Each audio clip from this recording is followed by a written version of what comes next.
नमस्कार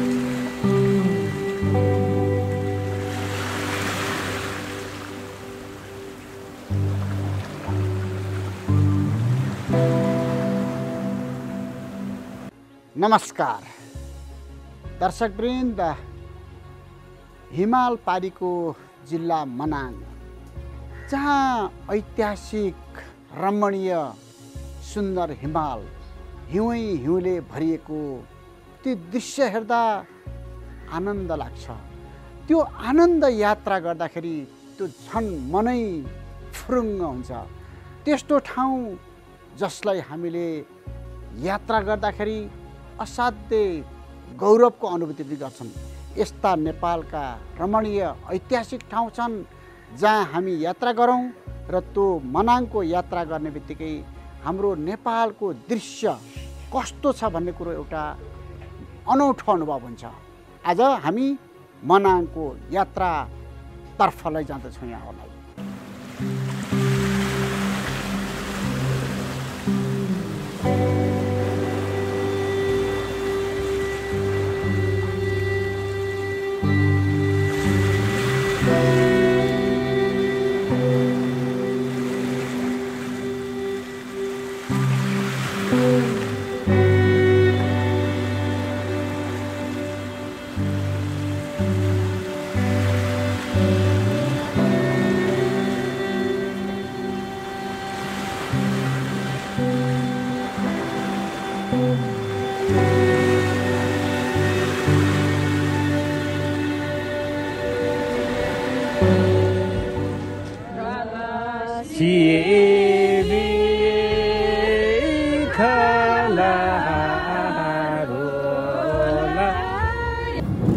मनाङ पुग्नासाथ जहाँ फर्के पनि हिउँले भरिएका हिमाल देखिन्छन्।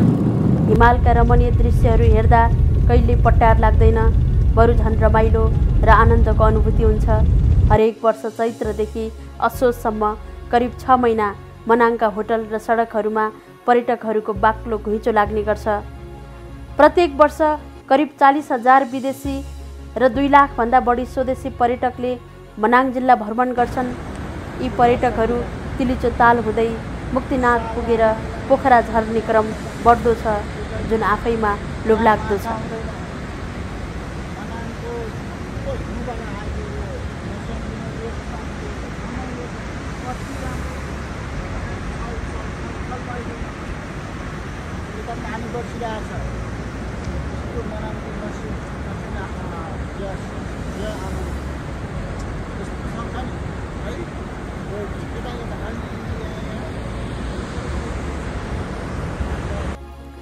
मनाङ यस्तो जिल्ला हो जहाँ पुगेपछि केही समय फर्किनै मन लाग्दैन र फर्किहाले पनि फेरि कहिले जाने होला भन्ने सोच मनमा आइहाल्छ। लमजुङको सिमाना पार गरेपछि नासो गाउँपालिकामा प्रवेश गरिन्छ र पुल तरेपछि ऐतिहासिक म्यार्दी जङ्गल भेटिन्छ। यो जङ्गलमा प्रवेश गर्ने बुढाबुढी होस् वा केटाकेटी जो कोहीले पनि निकै रमाइलो मान्छन्। अचम्म त के छ भने त्यो जङ्गलमा जङ्गली जनावर भए पनि तिनीहरूले मान्छेलाई केही गर्दैनन्। किंवदन्ती अनुसार पहिले मान्छेहरू निकै दिनसम्म यस जङ्गलमा बस्थे। जति धेरै दिन बस्यो उति रमाइलो र आनन्द लाग्छ भन्ने भनाइ छ। मनाङ प्रवेश गर्ने क्रममा ठुलो चट्टान कटिङ गरेर खनिएको सडकको दृश्य पनि रोचक र ऐतिहासिक छ। चट्टान कटिङ गरेर कुनै डोजर सोजर लगाएर के पनि होइन, प्लास्टिक होइन, खोपेरै बनाएको। यस्तो गरी तलतिर खोला छ कि लास्टतिर टोपेरै सानो गाडीहरू जान्छन्, ठुलो बसहरू त सम्भव पनि छैन। माथि गएपछि स्वर्गद्वारी माथि पुल गरिसकेपछि चाहिँ एकदमै राम्रो छ मनाङसम्मको। तर यहाँदेखि चाँबेसम्म चाहिँ बाटो निकै अप्ठ्यारो। यति बाटो राम्रोसँग बनाइदिने भने त स्वर्गद्वारीको स्वर्ग मनाङै हुन्थ्यो।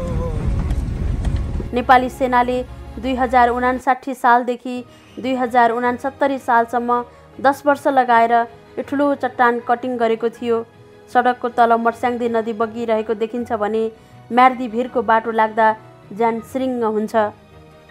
सबै जिल्ला सदरमुकाममा सडक पुर्याउने तत्कालीन प्रधानमन्त्री गिरिजाप्रसाद कोइरालाको घोषणापछि यो भिरको ढुङ्गा कोप्न थालिएको रहेछ। यो घुमाउरो सडक निकै मेहनत गरेर खोलिएको हुनाले यसलाई गिरिजानाग भिरको बाटो पनि भनिन्छ। नेपाली सेनाले ट्र्याक खोलेको 13 वर्षपछि मात्रै मनाङमा पहिलो पटक सार्वजनिक बस यातायातको शुभारम्भ भएको छ। सार्वजनिक यातायात सुरु हुँदा मनाङवासी खुसी भए पनि सडक पक्की नभएकोमा उनीहरू चिन्तित छन्। सरकारले सडक पक्की गर्न बजेट छुट्याएको भए पनि वातावरणीय प्रभाव मूल्याङ्कनले रोकेको कारण काम हुन नसकेको उनीहरूको भनाइ छ। सरकारले सडक पक्की गर्न बजेट छुट्याएको भए पनि EIA वातावरणीय प्रभाव मूल्याङ्कनले रोकेको कारण काम हुन नसकेको उनीहरूको भनाइ छ। कहिले EIA त कहिले अदालतले रोकेको भन्दै विकासमा भइरहेको बाधाप्रति मनाङवासी अत्यन्त चिन्तित छन्। सांसद टेकबहादुर गुरुङ लगायतका प्रतिनिधिले EIA अधिकारी, वन मन्त्री र सचिवलाई भेटेर 13 वर्षसम्म रुख काट्नुपर्ने अवस्था नभएको बाटोमा किन बहाना बनाएर विकास रोक्ने भन्दै प्रश्न गर्दा छिट्टै हुने आश्वासन पाए पनि काम नभएको गुनासो छ। बजेट छुट्टिएर पनि सडक पक्की नहुँदा गणतन्त्र आए पनि ब्युरोक्रेसी, न्यायालय, राजनीतिक दल र अन्य जिम्मेवार पक्षको कार्यशैलीमा परिवर्तन नभएको अनुभव मनाङवासी र पर्यटक दुवैले गरिरहेका छन्। देशभरका नागरिकले पनि सामाजिक सञ्जाल मार्फत यस्तै गुनासो गर्ने गरेको देखिन्छ। तर सुन्नुपर्ने र गर्नुपर्नेले नसुने जस्तो गरेकाले विकास र सुशासनमा परिवर्तन नदेखिएको आम नागरिकको बुझाइ छ। मनाङ यात्रामा यस्तै गुनासो सुन्दा लोकतन्त्रको व्यावहारिक पक्ष झल्किएको अनुभव हुन्छ। सडकको अवस्थाकै कारण मनाङको स्याउले राम्रो बजार पाउन सकेको छैन र व्यवस्थित सडक भएमा होटलहरू बढ्ने तथा स्वदेशी विदेशी पर्यटकको ओइरो लाग्ने सम्भावना छ। दुर्भाग्यवश मनाङको हुम्दे एयरपोर्ट पनि विगत 12 वर्षदेखि बन्द छ। यो एयरपोर्टको रनवे अन्तर्राष्ट्रिय विमानस्थलको भन्दा धेरै लामो छ। कच्ची हुँदा एयरपोर्ट चलेको थियो, तर पक्की भएपछि जहाज उड्न छोडिएको छ। 25 करोड भन्दा बढी लगानी भएको यो एयरपोर्ट बन्द हुँदा तिलिचोताल पुग्न चाहने तर हिँड्न वा गाडीमा जान नसक्ने धेरै पर्यटक रोकिएका छन्। यसले राजस्व वृद्धि र पर्यटन प्रवर्धनमा सहयोग पुग्ने काममा राज्यको इच्छा शक्तिको अभाव देखिएको छ। हिँड्न सक्ने पर्यटकहरू वैशाख जेठ महिनामा पनि चिसो हुने मनाङमा 2 वटा लौरो टेकेर हिँडेको देखिन्छ। पर्यटकहरूको लर्को देखिए पनि बाटो खराब र धुलो भएको कारण उनीहरूले शास्ति भोग्नु परेको छ। चामेसम्म भर्खर सार्वजनिक यातायात चले पनि स्कर्पियो जस्ता साना गाडीहरू केही वर्षदेखि चलिरहेका छन् र उनीहरूले लिने भाडा मनलाग्दी छ। सडक नबन्दासम्म मनाङका नागरिकहरू 18 दिनसम्म हिँडेर बेसी सहर डुम्रे पुग्ने गर्थे। सांसद टेकबहादुर गुरुङले पनि 8 वर्षको उमेरमा 18 दिन हिँडेर डुम्रे पुग्नु भएको अनुभव छ, जुन आफैमा रोचक छ।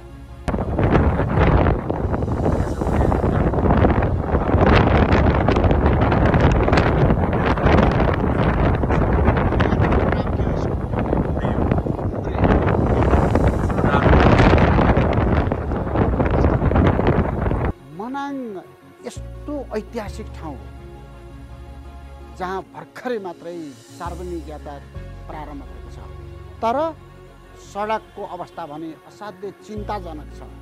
त्यस्तो प्राकृतिक सौन्दर्य सुन्दर ठाउँमा हामी जान्छौँ, तर सडक 13 वर्षदेखि EIA को नाममा स्तरोन्नति नहुँदा त्यसले समस्या थपिरहेको छ। विभिन्न बहानामा EIA को नाम लिइन्छ, तर काम हुँदैन। यदि त्यो प्राकृतिक सुन्दरतामा यदि सडक स्तरोन्नति भएर अगाडि बढ्ने हो भने पर्यटकहरूको सङ्ख्या पनि त्यत्तिकै बढ्नेछ। त्यसतर्फ सम्बन्धित निकायको ध्यान जानुपर्ने आवश्यकता देखिन्छ। पहिले मनाङमा अदालतमा मुद्दा र कारागारमा कैदी हुँदैनथे।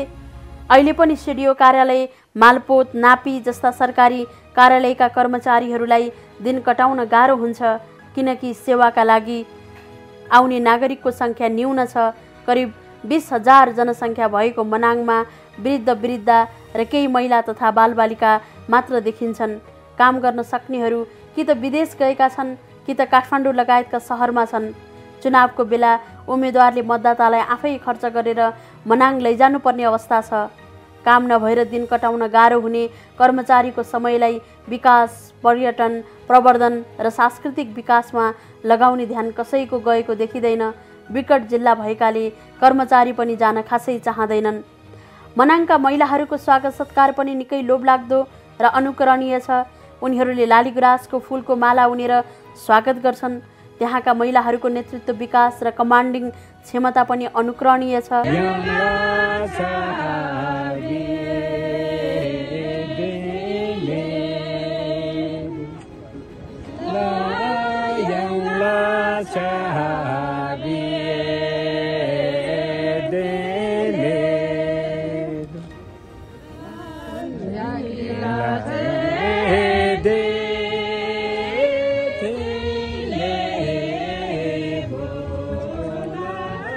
मनाङ जिल्ला यस्तो